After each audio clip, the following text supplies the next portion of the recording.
Assalomu alaykum porloq obunachilari. Bugun biz Beshkent yo'lidagi Yakkasaroy to'yxonasini gilamlarni ijod yuvib bergan kelganmiz. Gilamlarni ko'rishlaringiz mumkin, anchagina dog' bo'lib qolgan, kirlari bor. Bu yuvilish jarayonidan oldingi holatimiz. Bu yerda esa tayyor bo'lgan holatimizni ko'rishlaringiz mumkin.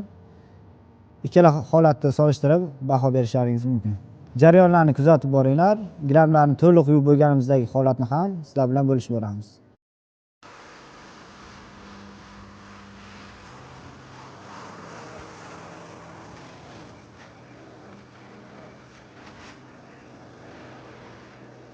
Assalomu alaykum Qashqadaryoliklar, hamshaharlar, Yakkasaroy obunachilari, Yakkasaroy mijozlari.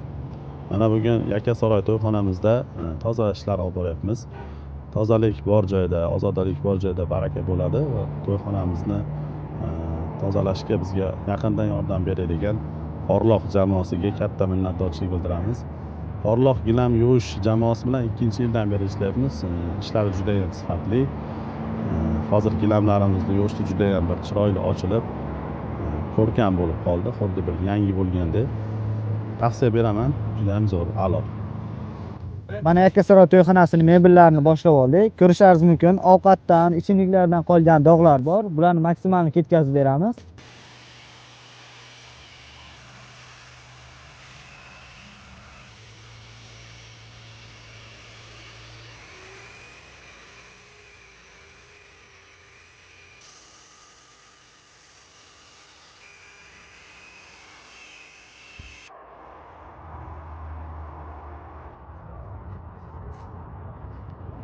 Hurmatli obunachilar, mana bugun Yakkasaroy to'yxonasining gilamlari va mebellarini joyida yuvib tugatdik.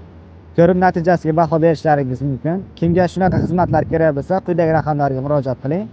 Aytgancha, bizni kuzatishda davom eting.